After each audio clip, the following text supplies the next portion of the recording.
Y estamos ahora con un gran hombre, abogado, joven, dinámico, experto en situaciones paranormales y raras, hombre de televisión también, opinólogo de cosas importantes, naturalmente, no leceras. Está con nosotros don Hugo Cepeda, aquí en el Cara a Cara. Ex sacerdote también. Gracias, especialmente por lo de joven. Pues usted está igual que siempre. Todavía. Nos dijo que tenía 75 pero está nuevo. Esperamos. Don Hugo, así que recién abogado, y junto a su hijo, lo vimos en una fotografía preciosa, emocionante, con su hijo ahí. ¿Por qué decidió, tengo que preguntarle un millón de cosas en una hora, ¿por qué decidió ser abogado, terminar la carrera, titularse? ¿Por qué y por quiénes? Mire, yo egresé, 25 años más tarde hice la práctica y di la licenciatura, gracias a la profesora Sofía Vergara Aldunate, que fue la que me guió y me enseñó para dar la licenciatura después de 25 años de haber egresado, gran profesora. 25 años más tarde terminé la memoria, gracias a quien me la guió, el gran profesor Paulino Varas Alfonso, también el director del departamento correspondiente de la Escuela de Derecho de la Universidad de Chile, Enrique Navarro, el gran Navarro, del notario Ricardo Rebeco, que me fregaba todos los días por teléfono para que me apresuraran esto y que no me atrasara.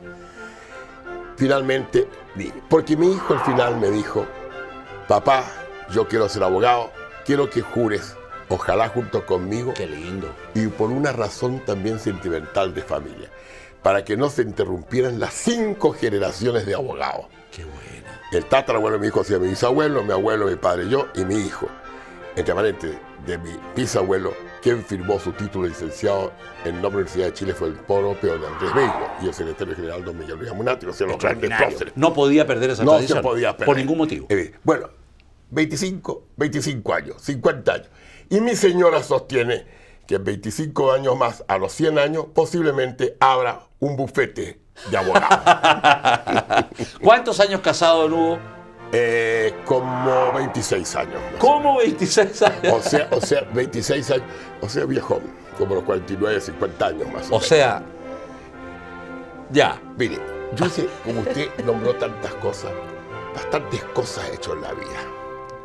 He sido, como usted me ha dicho, he sido parlamentario. Sí. He estado Fue sacerdote. Ejerciendo sacerdocio. ¿Y qué le dio por ser sacerdote? ¿Cuándo sintió el llamado de la vocación? ¿Dónde estaba usted? Bueno, yo había ya dejado el Congreso ya.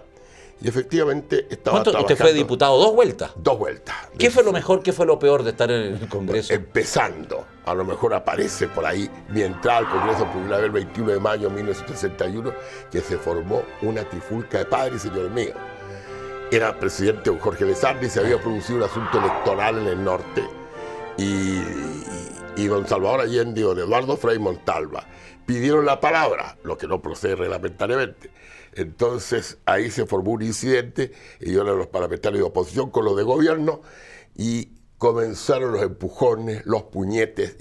Lo único que recuerdo es que yo me metí y Aniceto Rodríguez me pegó un empujón, me tiró hacia atrás y caí sobre la falda del nuncio apostólico. A lo mejor ahí se me pegó el Espíritu Santo.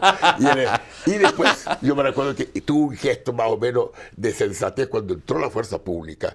Yo le dije al ministro del Interior, mire, doctor del Río, Sotero Río, por favor, aquí no puede entrar la fuerza pública. Entonces él le echó. Y esto lo tomó el distinguido y eminente comentarista político Hernández Parker y lo puso Luis Hernández Parker. Y lo puso en el silla, que el más joven de los diputados tuvo la serenidad de impedir que ocurriera un incidente mayor. Y así se fue desarrollando mi vida parlamentaria. Discúlpeme, don Hugo, y en ese tiempo los parlamentarios trabajaban, se ponían las pilas, porque usted ha nombrado grandes nombres que están en el imaginario colectivo. Yo le voy a decir, chiquillo, el Congreso estaba en Santiago, por si acaso. Yo le voy a decir que eran otros tiempos y sobre todo otra política. Había un sentido de responsabilidad bastante profundo en todos los diputados y senadores de los diversos partidos políticos. Hacían la pega. Hacían la pega. Más que presentar proyectos de ley, se discutía proyectos, se presentaban indicaciones para mejorar proyectos, de tal manera que hubiera un debate. Había debate. no era diálogo de sordos, al final un poco, pero en el fondo lo que se pretendía era ir colaborando y trabajando por el bienestar del país. Y gente de todos los partidos, enseguida había gran amistad cívica, también apasionados debates, pero que... ¿Volaban los ceniceros también? Varias veces. Varias veces. Varias veces. Y se agarraban a combo en vivo y en directo. Porque hoy en día son puras amenazas. En ese tiempo era métale combo. Métale combo. Métale combo. Y tinterillazo. Y vasos también se tiraban unos. Claro, de lado a lado. Eran pasiones momentáneas. Pero posteriormente se serenaba el ambiente y se seguía trabajando. Don Hugo, ¿y cuáles eran los políticos con mayor cacumen, los políticos con más impronta, los políticos con más garra, con más oratoria? Allende, ¿quiénes eran? Bien, en el Senado, hombre, Allende. Era bravo para los discursos. Don Eduardo Frei, padre. Don Eduardo Frei Montalva. Raúl Rettig, un hombre brillante. Gregorio Amunátegui, por parte eran los de los liberales. Los hermanos Alessandri, Eduardo y don Fernando, Armando Jaramillo, también por el lado del Partido Conservador, don Francisco Bulnes, Sanfuente, don Pedro Ibáñez, en el fondo por el lado de la izquierda, Tomás Chávez, Raúl Ampuero, o sea, había una serie, Aniceto Rodríguez, se equilibraban en el talento, tanto las derechas como las izquierdas. Pero en aquella época muchas veces ocurría, por ejemplo, en la Cámara de grandes parlamentarios, que llegaban gente que era obrera, sobre todo a la izquierda, pero se iban formando y al poco tiempo se transformaban en buenos legisladores y sobre todo en personas de pensamiento profundo y de muy buena oratoria. Qué buena. Albino Barra, Aniceto, Ramón Silva Ulloa. Bueno, yo me tocó estar con Carlos Altamirano, que era un hombre de gran oratoria. ¿Cómo era Carlos Altamirano en esos tiempos? Bueno, en esos tiempos, Claudio, don Carlos Altamirano era un hombre bastante pacífico, argumentaba muy bien y desempeñó, al menos en los primeros 4 años que estuvo en la política, que fue diputado en 61-65, un papel bastante ponderado, pero bastante importante en exponer el pensamiento socialista dentro de la Cámara de Diputados.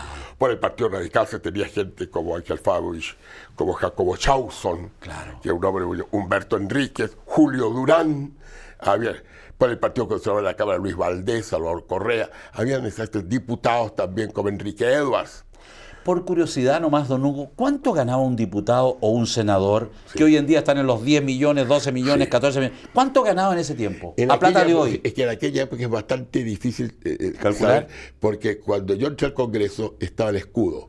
No estaba, entonces, claro. Pero calculo yo, más o menos, haciéndolo, puedo equivocarme por lo demás, que ganarían lo que de ahora más o menos unos 3 millones de pesos, 4 millones de pesos de ahora. Harto menos de lo que ganan hoy. Harto menos. Exactamente. Harto menos. Exactamente. Ahora, los problemas siempre es cuando se aumentaban las dietas, porque es muy difícil. Pero por unanimidad lo aumentaban, ¿o no? No siempre. No siempre. ¿Y las aprobaciones eran como es hoy? Muchachos, levanten el dedo, todos la mano arriba. ¿Cómo se hacía antes? Algunos pedíamos votación. Y no nos aguantaban votación pública, así que votación secreta. Yo me acuerdo que una vez voté en contra de uno y mostré la bolita negra, y el presidente me llamó severamente la atención y me dijo, mire, que no podía hacerlo. Claro que los que se oponían no cobraban tampoco. A mí varios, entonces, los que se oponían a un aumento no cobraban. Mucho, al menos en el caso mío y de otros más. Lo que sí que a veces tenían que dar el dinero, entonces se entregaba, por ejemplo, a alguna institución. Lo que también es discutible, porque era una manera, pero al menos no se iba al bolsillo del parlamentario. Pero en esa época ya se comenzaron a pagar a los secretarios, a las secretarias, algunos gastos de representación, don Hugo, pero era más moderado. Y después del Parlamento, un llamado al sacerdocio. Después del Parlamento, yo estuve más o menos... ¿Usted seguía soltero? Seguía soltero, ya había pololeado con mi actual señora, por lo demás, durante varios años. Después todo eso terminó, después ella se casó, ella se fue a vivir a Estados Unidos. Yo seguí en el Congreso y más o menos con otras relaciones de carácter sentimental. ¿Usted toda la vida ha sido muy picado de la araña, o no? Eso es una mala fama que me han dado. Totalmente. Por lo que me han contado. No, yo cuando joven era el tipo más ganso que existía. Pero eso sería a los 14 y soy años. tímido hasta el día, si hasta el día de hoy. ¿Qué signo usted? Hasta el día de hoy le tengo miedo a las mujeres. Ya, pero evidente. ya. Don Hugo, no, por si me favor. cuentan. Yo he tenido camiones con acoplado, no me digo con chamullo. A veces, por ejemplo, algunas personas me dicen, que usted ve un par de faldas y se vuelve loco. Y ni se escapa ni siquiera los hábitos de las monjas. Y el otro día me sacaron, en el día que juré, en una de las fotografías, con una religiosa. Entonces, algunos amigos me hablan, no es como tenían razón en lo que te decimos. Pero no, yo soy un hombre muy tranquilo. ¿Qué signo es usted? Yo soy Géminis. Géminis, ya. ¿Y cómo se define Hugo Cepeda a los 75 años a sí mismo? ¿Quién ha sido usted? ¿Quién ha sido usted? Mire, yo soy un hombre que va por el mundo soñando y buscando. Yo busco la perfección. Yo creo que La perfección. yo creo que el mundo, los hombres, el cosmos, se dirigen a un fin que es Dios. Y uno tiene que colaborar, siendo nosotros inteligentes, para que este fin sea cumplido en la parte en que a nosotros nos corresponde intervenir. Y en esa búsqueda he estado casi toda la vida. Desgraciadamente, no con la perseverancia que debería tenerse, pero esa ha sido siempre y de buena fe lo que yo he pretendido. He incursionado tantos caminos, he seguido tantas rutas como usted lo ha señalado. Por eso que mi suegra decía, Hugo ha hecho cosas muy interesantes en la vida, pero no en el orden debido.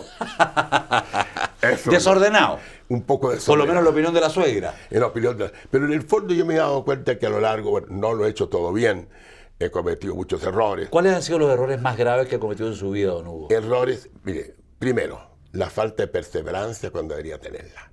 Yo siempre Usted es desordenadón. Soy desordenado, y sobre todo en la vida sacerdotal mía, a pesar de que era correcta en el sentido formal. Pero en usted el fondo, en algún momento dijo, sintió el llamado, digamos. El llamado. Ya, y se fue al seminario. Y fui a una orden religiosa, la orden dominicana. Los dominicanos. Y después, al poco tiempo, al cabo de unos años, me ordené. Y en total estuve como 15 años, entre ser novicio y retirarme. Y una pregunta muy menor para una experiencia brutalmente profunda e impresionante.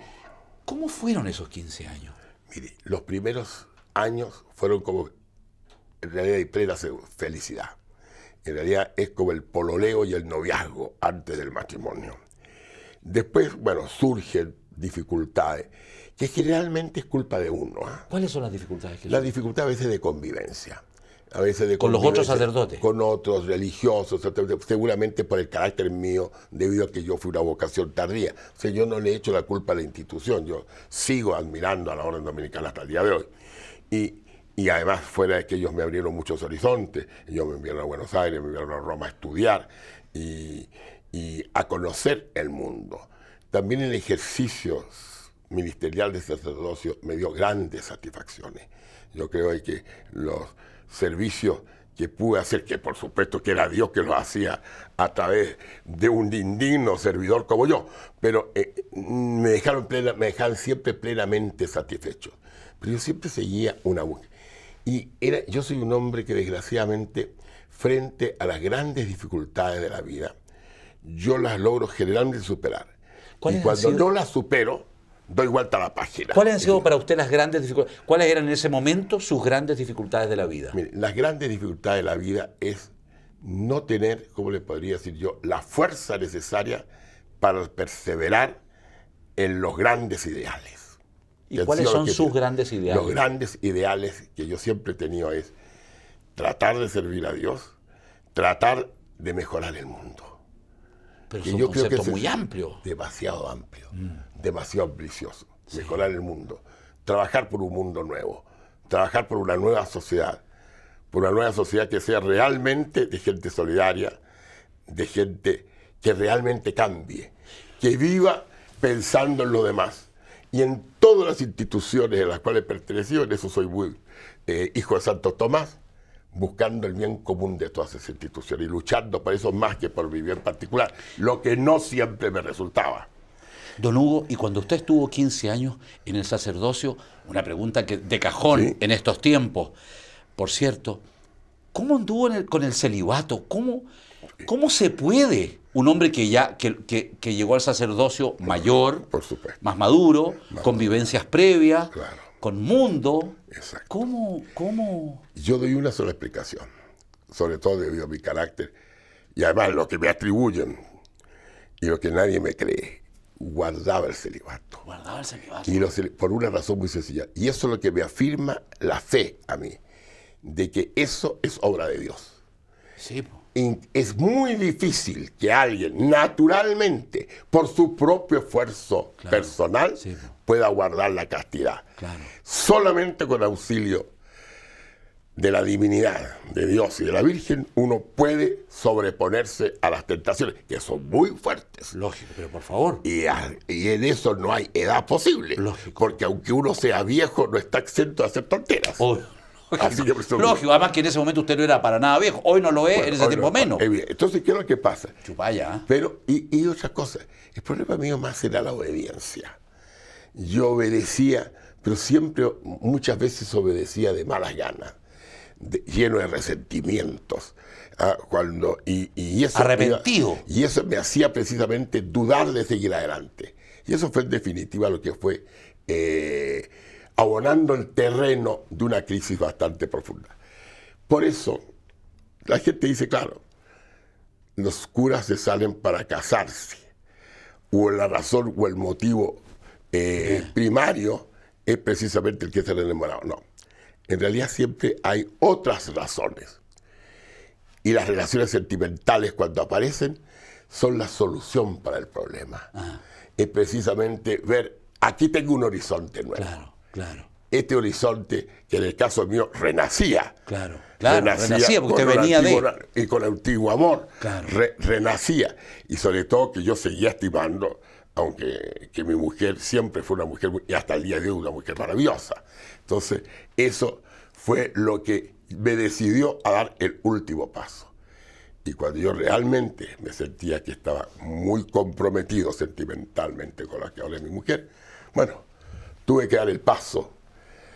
Y antes de seguir con la doble vida, hay que en ese caso optar e irse. Lógico. Porque no hay nada más terrible que hay sacerdotes que se pasan años de años con la doble vida, manteniendo una relación sentimental y no se atreven. No hacen nada bien, para decirlo de alguna manera.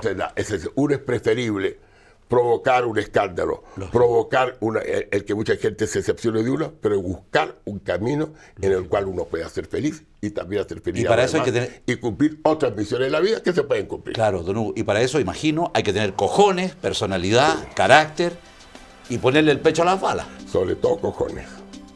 Es difícil. Es difícil. Vamos a ir a una pausa, estamos en el Cara a Cara. Siempre domingo, siempre en Red Televisión. Cuando Cara a Cara continúe.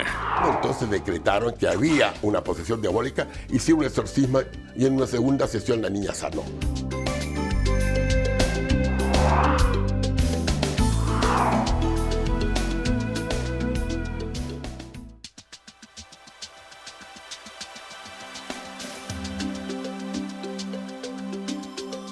Y volvemos, estamos en Cara a Cara, Red Televisión, los domingos a las 12 del día. Sagrado, saludo a Concepción, saludo a Antofagasta, saludo a Arica, saludo a Puerto Montt, saludo a nuestros amigos de Talca, de Chillán, de San Fernando, de Rancagua. Abrazos cariñosos, San Felipe, Los Andes también me apuntan por ahí. Estamos siempre domingo, usted lo sabe. El Cara a Cara, la televisión distinta, está aquí en Red Televisión. Estamos con don Hugo Cepeda, abogado, ex sacerdote, ex diputado 2 veces. Pucha, Cay. Puro ex. Puro...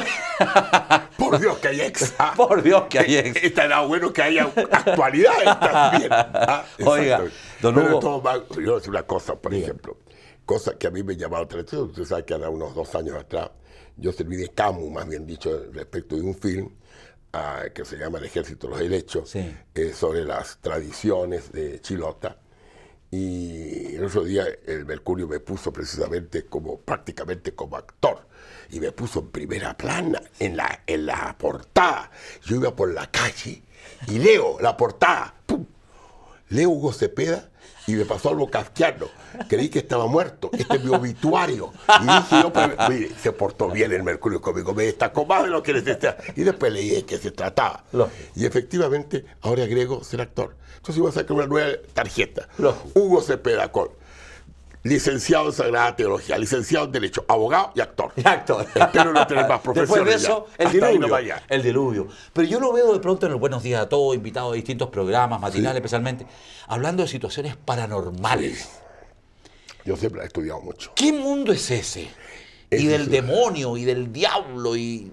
¿Qué diablo? Ay, mire, Literalmente, ¿qué diablo? respecto del diablo, hay un mundo de las tinieblas, presididos por Satanás, ángel malo, el peor de todos, y su séquito de otros ángeles caídos, y que se han dedicado a lo largo de toda la historia de la humanidad a buscar manera para desbaratar el plan salvífico que Dios ha tenido para el hombre.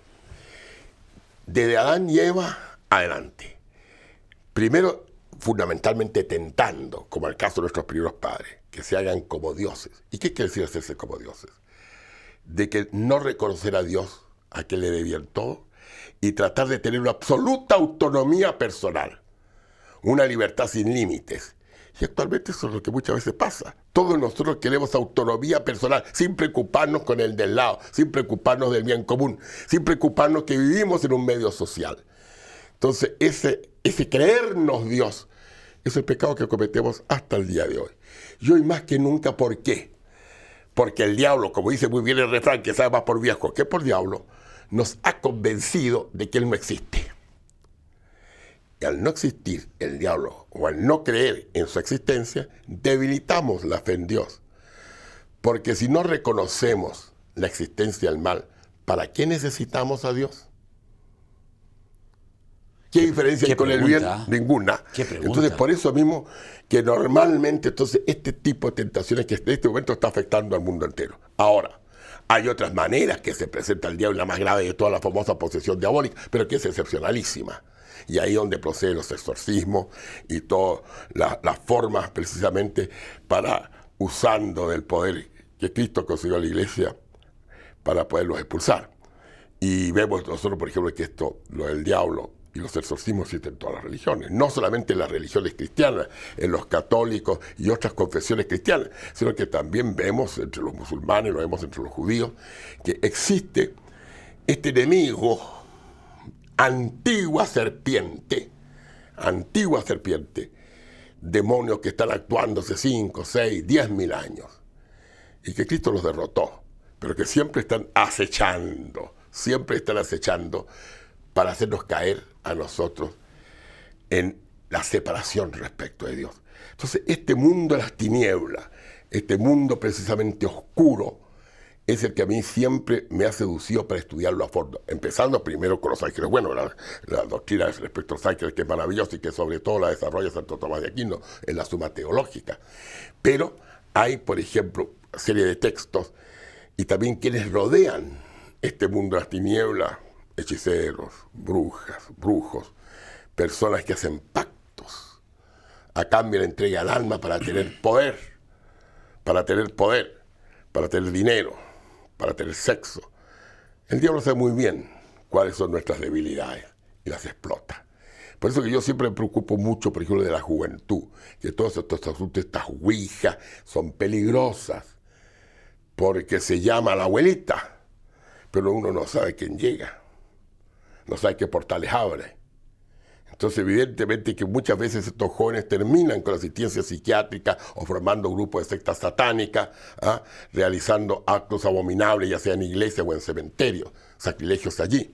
Entonces, todo esto me llama mucho la atención y he tratado precisamente a lo largo de los años, en lo que modestamente a mí me corresponde, no tengo autoridad ni fuerza tampoco para combatir, pero sí para denunciar. Y es por eso que yo oriento mucho, porque a mí me preocupa mucho eso. Y lo he estudiado a través de la historia, y lo he estudiado recientemente, sobre todo que son fenómenos que ocurren hasta el día de hoy. Hasta el día de hoy. ¿Y cuándo surge este interés suyo, don Hugo, por estos fenómenos? Fíjese que, curiosamente, antes de entrar yo a estudiar para sacerdote, era diputado todavía. El año 1968, el que fue ministro, que había sido ministro, don Jorge Alessandri, don Julio Filippi, el gran profesor, el abogado, que era especialista en esta materia, en la casa de su cuñado, don Jaime Izaguirre, gran profesor e historiador, Seminario 40, me acuerdo perfectamente. Durante 3 o 4 meses nos hizo quincenalmente 2 horas de clase sobre estas materias. Muy entretenidas. Y al final ocurrió un hecho que hasta el día de hoy a mí no le he podido encontrar explicación. Mira la fecha que voy a señalar. Estos cursos terminaron el 16 de septiembre del año 1968. Y el 17 de septiembre el dueño de casa, el historiador don Jaime Izaguirre, murió a raíz de un accidente automovilístico en Linares. Me acuerdo. Nunca don Julio Felipe le pregunté muchas veces que me diera una explicación, me cambiaba de tema. Nunca me la dio. Así otras personas respetables, con el padre Osvaldo Lira. Padre Osvaldo Lira, que es una persona que influyó mucho en mi formación tomista, fue profesor mío y a quien le debo mucho. El padre Osvaldo Lira también siempre estaba preocupado con estas mismas inquietudes. Juan Pablo II, Paulo VI, también con las mismas inquietudes. Entonces digo yo, acompañado por esta clase de gente tan selecta, tan inteligente y tan santa, aunque yo sea un pecador, puedo ir de la cola atrás también, tratando de hacer algo. Ellos pinchan, como el arcángel San Miguel, el pecho del diablo. Yo, sin embargo, le tuerzo la cola, no va, pero algo hago. Eso es una cosa que lo he propuesto. Y algunas personas creen que esta es una tecla mía, pero no es que sea tecla. En realidad es un sentimiento profundo y una preocupación profunda. Es una cosa que me llama la atención. Yo creo que la Iglesia debería nuevamente introducir al final de la misa la antigua oración que había al arcángel San Miguel para que nos librara de la acechanza del demonio. Y con el poder que Dios le confiere, sepulte en el infierno a Satanás y demás espíritus malignos que recorren el mundo para perder las almas, como es la oración. Don Hugo, puede ser muy facilista mi pregunta, pero... Dígame, ¿no? Pero, ¿en qué situaciones narrables, describibles, usted ha visto, ha visualizado la presencia del demonio? Sí. Así, ¿en qué situaciones físicas incluso? Sí, en varias. Por ejemplo. A mí, por ejemplo, siempre lo he contado, lo voy a contar nuevamente. No me... Para mí el caso más notorio ocurrió en Italia, más o menos en el año 1980, en la ciudad de L'Aquila, cuyo arzobispo era Monseñor Martini, que había sido antes nuncio apostólico aquí en Chile, así que yo lo conocía. Okay. Varias veces yo acompañaba a algunos padres de la orden dominicana que iban a hacer clases los días sábados allá, y yo me quedaba conversando con el arzobispo. Y un día me pidió que me quedara a almorzar con él porque quería que después del almuerzo lo acompañara porque se estaba haciendo una investigación de una eventual posesión diabólica. La posesión diabólica. Claro, es cuando un espíritu maligno se empodera, palabra mediasíutica porque está muy de moda, del cuerpo de una persona, no el alma. El alma solamente la penetra Dios. Solo Dios conoce el corazón y el riñón del hombre, dice la Escritura. Entonces... Y ahí entonces empieza a actuar como si fuese la persona. Llegamos al lugar, una pieza grande como esta. Al fondo está una niñita en una cama, de unos 12 o 13 años, 2 tipos macizos que la cuidaban porque tenía mucha fuerza. Su madre al lado y un sacerdote que estaba haciendo precisamente el estudio del exorcismo. Estaba rezando. Entramos el arzobispo y yo, primera sensación, la sensación de frío, profundo, un frío enorme. Y además, una sensación como que había una inmensa cantidad de seres dentro de la sala, dentro de la pieza. Un ambiente denso, viscoso, como que se podía partir con una hoja de afeitar. La niña miraba, nada más, miraba. ¿Una niña de qué edad? 12 o 13 años, casi analfabeta, solo hablaba italiano, esto que es muy importante. Y de repente yo inmediatamente le digo al arzobispo, mire, hay que preguntarle que quién es. ¿Quién eres? Le digo yo, chi sei, le dije de origen italiano. Y la niña me contestó en castellano, ¿y a ti qué te importa? Entonces el arzobispo dijo, mire, usted sabe que no se deben hacer preguntas aquí. Hay que actuar con mucho tino, ni menos entrar en diálogo. Porque en todo caso, el ángel malo es más inteligente que uno. Y la niña empezó sin que nadie le dijera nada, espontáneamente, a hablar de la Biblia. Comenzó De la analizando, Biblia. de la Biblia. Comenzó analizando una epístola de San Pablo a los romanos respecto al pecado original. Y utilizó primero griego y dijo Efo Pantaematon, luego en latín con el peccaverum, en castellano, en italiano, en castellano, en él todos pecaron. Y esa es la frase. Una niñita de 12 años. 12 o 13 años. Entonces alguien me pregunta, bueno, ¿y en hebreo? No. Esa epístola fue escrita en griego. Y a continuación pasó al Génesis. Y empezó a hablar de él, o sea, refiriendo al demonio, que había cumplido esa gran misión, estilo prometeico de la tradición del mito griego, de traerle al hombre el concepto de libertad plena y absoluta, para liberarlo de este yugo que Dios lo tenía sometido, que se simboliza con la prohibición de comer del fruto del árbol que está en el centro del paraíso. Y para que no alcanzara el control de la ciencia del bien y del mal, que es la moral, que es la ética. O sea, ellos tener su propia ética, sin atenerse a lo que Dios prescribía. Y empezó entonces el amigo del hombre. Y el amigo del hombre que sufrió precisamente por haber hecho libre al hombre. Y así empezó una cosa bastante difícil de la Biblia, y con una habilidad, con una agilidad, con una Discúlpame, ¿y destreza. ella recostada, sentada en la Se cama? sentó para explicar todo esto, sentada. Pero, por favor. Y a continuación empezó Impresionante. a narrar cosas bíblicas. Y de repente, y ahí me dio un poco de risa, en un momento en que el sacerdote hablaba de los profetas. Y los profetas, que esto y esto. Y la niña se le dice, los profetas. ¿Qué valen los profetas? Los profetas nada. Si hasta los burros pueden profetizar. Y efectivamente, hay una cápita en la Biblia, en el libro del Éxodo, que habla de la famosa burra de Balán. Una burra que profetizaba, que hablaba. Entonces, evidentemente, porque todos los que estaban ahí tenían cierta cultura bíblica. Claro. Y la mujer iba hablando en hebreo, griego, latín, castellano. Y en un momento estaba hablando en latín y yo no entendí, porque no olvide usted que el latín mío no es clásico, es de arrabal napolitano del siglo XIII nomás. Entonces no entendí. Y puse una canción. Quiero decir tal cosa, me lo dijo en castellano. Habló como 15 minutos y a continuación para de hablar y se empieza con una oruga a hacer este movimiento, Me pasaría y arrancando. a subir por la pared hacia arriba. Hasta un momento en que se pone con los brazos en cruz, los ojos en blanco, extiende los pies a una altura más o menos de 1/4 por sobre la cabecera de la cama. Esta mano yo pasé para comprobar que realmente había una levitación. Y permanecí ahí 1 minuto, 1 minuto y medio, y lentamente entonces después bajó y se puso a dormir. ¿Usted vio eso en Eso vivo lo y vi en directo? vivo y en directo. Ahí. Y ahí mismo entonces decretaron que había una posesión diabólica, hicieron un exorcismo y en una segunda sesión la niña sanó. Ese ha sido el caso más dramático salvaje, que ¿no? por eso Qué yo lo he salvaje. visto. Eso para mí ha sido una de las cosas O sea, más el fuertes. diablo a toda orquesta. El diablo a toda orquesta, que no es común que ocurra así.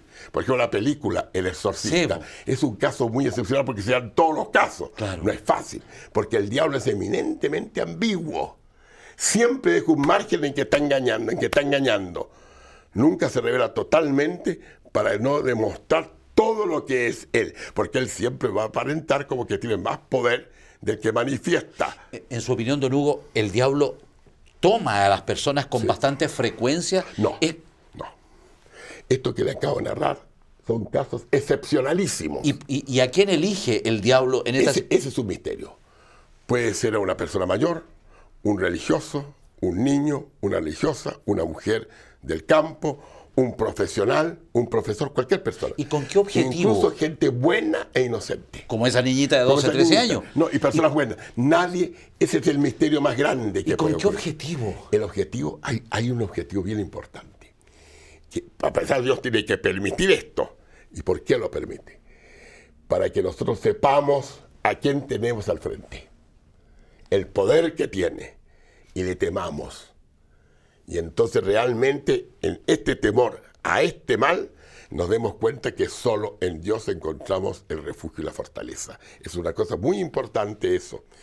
Y además también porque El diablo le gusta ejercer su poder. No puede hacerlo porque Dios se lo impide, pero puede realizar portentos, como todos los ángeles pueden realizar portentos, que no es lo mismo que milagro. El milagro es cuando solamente lo realiza Dios y cuando el hecho excede todo lo natural. Todo lo que es la naturaleza excede. Por ejemplo, hacer llover sin condensar nubes.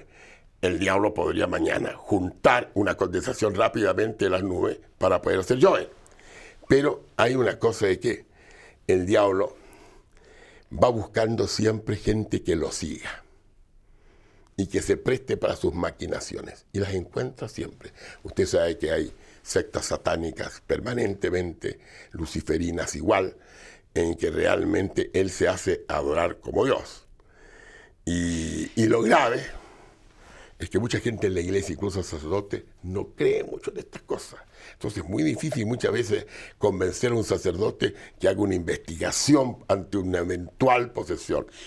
Don Hugo, ¿y el diablo, en su opinión y experiencia y estudios, se le ha presentado a usted en una imagen, en una luz, en una suerte de ánima?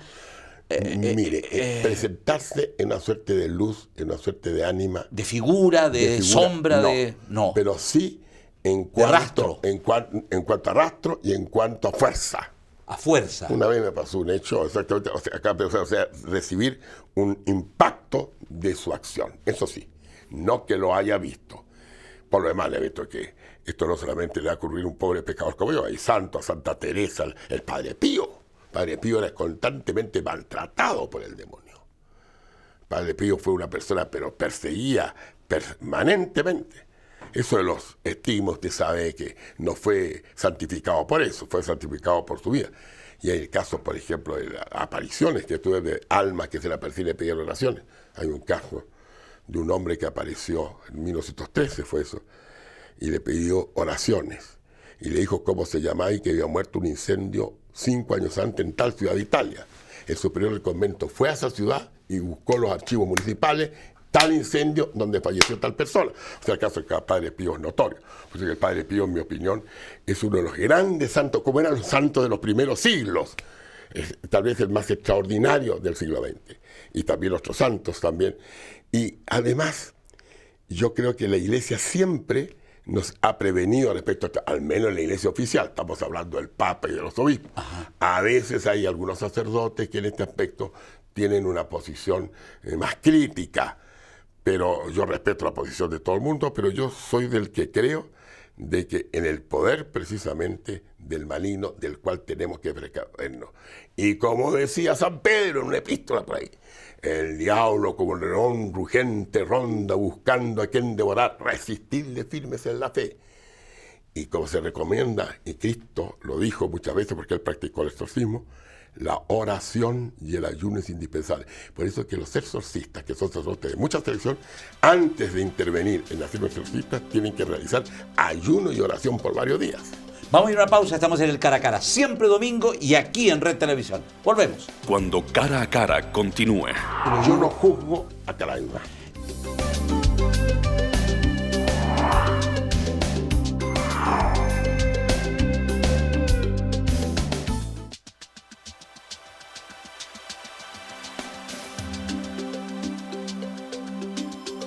Don Hugo Cepeda, ¿qué memoria tiene?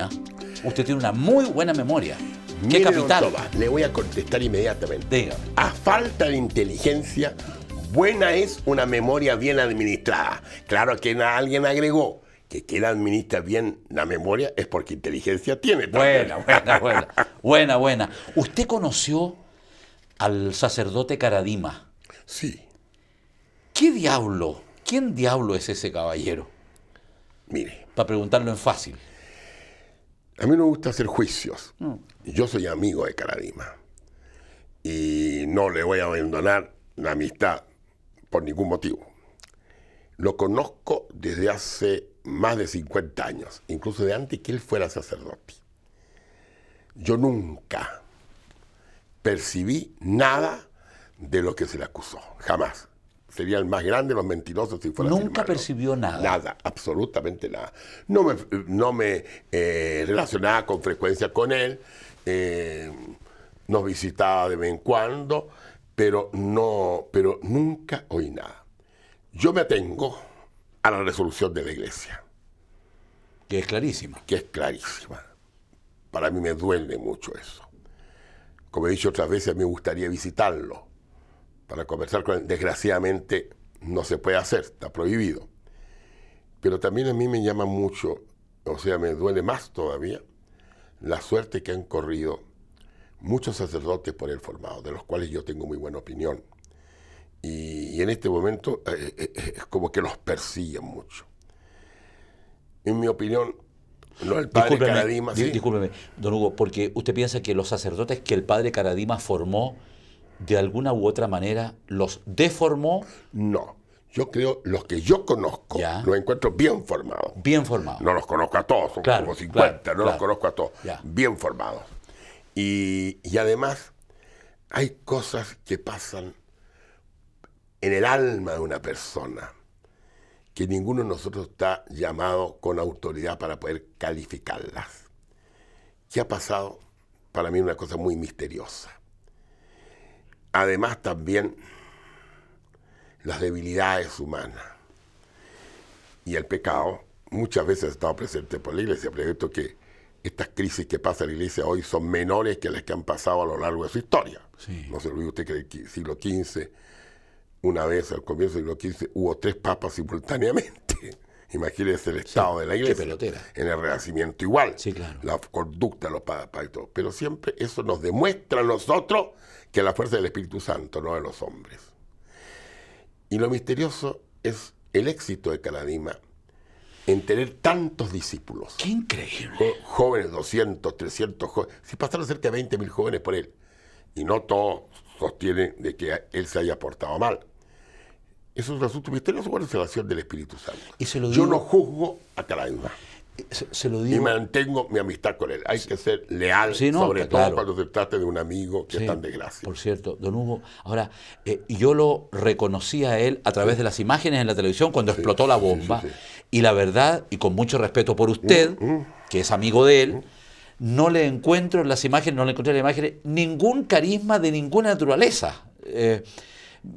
Se lo digo con mucha franqueza y respeto. ¿De dónde ese carisma? ¿De su palabra? ¿De su oratoria? ¿De su... ¿Conversó usted alguna vez con él? No, yo nunca lo vi ni siquiera físicamente. Claro, exactamente. Mire, es una persona, porque dejemos a un lado los seminaristas, Sí. hablemos de los feligreses. Sí. Los feligreses del bosque, bueno, le tenían en gran estima. Sí. Era un hombre que predicaba de manera muy sencilla, con mucha unción, de manera muy sencilla. No era de grandes vuelos teológicos ni cosas por el estilo, sino que tenía una sencillez muy evangélica para predicar. Por eso que digo yo, para mí esto es un misterio. Ahora, yo creo lo que la Iglesia ha dicho al condenarlo. Yo no discuto que si lo ha condenado la Iglesia, razones ha tenido para hacerlo. ¿Usted no lo discute por obediencia o por convicción? Mire, yo me formo las convicciones que me llegan a través de la obediencia. Ok. Es una cosa. Cuando yo Ok. obedezco a la Iglesia, me convenzo de ello también. Porque cuando aparecieron quienes hicieron testimonio contra el sacerdote Caradima, hombres grandes, hombres educados, hombres casados, con toda una vida, uno dice, Para mí ¿cómo pudieron ser sometidos? ¿Cómo Eso pudieron ser sometidos? tampoco No lo lo puedo entiendo. creer. Yo no lo puedo creer tampoco. Para mí fue No un puedo shock. entenderlo. No, y sobre todo no la tengo duda de lo que no, ellos dicen, pero yo no lo puedo tampoco entender. yo tampoco tengo duda de lo que Que ellos casaron dicen. a sus hijos, volvieron. No, yo tampoco tengo duda de lo que ellos dicen, pero yo no puedo entender cómo a través de tanto tiempo estas circunstancias se mantuvieron. Yo no juzgo, pero a mí este fue un choque enorme cuando vinieron los denuncios, como dice usted, de personas serias, profesionales. Nadie respetables. va a salir a la prensa Y na- a lucirse no, con una y historia nadie- como esa. Y nadie se iba a prestar para calumniar tampoco. Pero, por favor. eso mismo que para mí eso me llamó Qué increíble, terriblemente la qué atención. increíble. A mí me desarmó eso. Porque la ni- declaración de estos caballeros a mí me desarmó. Ni que Caradima hubiera tenido poderes hipnóticos. Claro, Yo hubiera sido un hipnotizador profesional como de show televisión, digamos. claro. Es un caso increíble. Además también, a mí me da la impresión que hay otras cosas fuera de lo que se le acusó a Fernando Caradima. Hay aspectos tal vez de carácter económico, Él manejaba redes. de manejos financieros, que eso siempre ha pasado en la Iglesia. Siempre ha pasado en la Iglesia. No se olvide que esas cosas financieras, desde antiguo, No se olvide la reforma. Claro, Empezó claro, por eso. Claro, porque bueno, él era un sacerdote y no un hombre de negocio, pero resulta que tenía mucho dinero, propiedades, una madeja, una red. Yo no sé, yo creo que no eran personales, eran de la institución de la Cofradía del Sagrado Corazón, que recibía muchas donaciones para empezar la iglesia y la manzana entera que lo rodea. Pero yo aprovecho de decirle algo, mi respetado y querido Tomás. Fíjese que a mí me llama la atención que la iglesia e instituciones religiosas estos últimos años se han entendido con inmobiliarias, con universidades e instituciones, y han vendido conventos enteros y han recibido millones de dólares. Por otro lado, tenemos la mitad de los templos destruidos en el último terremoto, Sí. que hay que reconstruir. Sí, claro. ¿Dónde está esa plata? ¿Por qué esa plata no se destina en parte para ayudar a esta reconstrucción? Y tienen que enfrentarlo el gobierno y los fieles. Buena pregunta. Eso es una, yo con todo el respeto que yo le tengo, usted amo Sí, a la iglesia por claro. hacer todas las cosas, pero me gusta también este asunto. Muchos me dicen, claro, que se trata de congregaciones exentas, que no dan cuenta. Bueno, pero el Papa, el supremo jefe de la iglesia y el legislador que puede cambiar, debería dejarse y este asunto ser claro. Fíjese que las hermanas de la Providencia se les quemó el convento, ellas son pobres, no han podido reconstruirlo. Se les quemó la iglesia, no han podido reconstruirlo. ¿Cómo no se destinan parte de estos dineros para reconstruirles la iglesia, al menos a las hermanas de la Providencia? La caridad parece que está bastante Y sobre todo me duele dejadita mucho la mano de Dios. por la amistad que tengo yo con las hermanas de la Providencia, de que las conozco a lo largo de toda la vida, y que se les incendió el convento y se les incendió la iglesia, excepto la imagen de la Virgen de la Dolorosa. No le pasó nada. Misterioso. O milagro. Don Hugo, nos quedan segundos. Sí. ¿Cómo somos los chilenos hoy? ¿Cuál es su opinión de los chilenos, de nosotros los chilenos? Bueno, nosotros los chilenos tenemos muchas cualidades y condiciones. ¿Cuáles? Por ejemplo, somos personas amigables, somos relativamente bastante simpáticas, bastante colaboradoras cuando no significan compromisos profundos. Ya. Pero falta mucho en desarrollar en nosotros una auténtica solidaridad con los demás, especialmente con los más pobres. Somos un poco individualistas, nos interesa lo que nosotros estamos logrando, lo que nosotros avanzamos, lo que son nuestros derechos, lo que es nuestra presencia y desarrollo, y nos olvidamos un poco también de los demás. En lo demás estoy todo de acuerdo y los alabo. Ha sido muy interesante escucharlo, le agradecemos mucho esta hora de conversación en el cara a cara. A mí y ha está en sido su casa. un gusto y un honor, pues. Cada día más joven, don Hugo Cepeda. Muchas gracias por los jóvenes. Le mandó saludos a la doctora Cordero. Mándenle saludos a De ella. todas maneras. Oye, yo le voy a decir una cosa, esto que quede entre nosotros, Ok, no va. que no se sepa, Ok. porque las murallas tienen oído. Sí. Respecto al Cordero, doctor Cordero, debo decir que gracias a Dios, a la Santa Virgen y a toda la corte celestial, me cuento entre las personas que quiere y respeta. Lo tengo clarísimo. Yo las quiero mucho a ella. Se escapó, se escapó. Chiquillos, amigos, el próximo domingo, 12 del día, aquí en Red Televisión, cara a cara. Usted sabe, la televisión distinta está por estos lados. Gracias, hasta siempre. Gracias, don Hugo. Muchas gracias.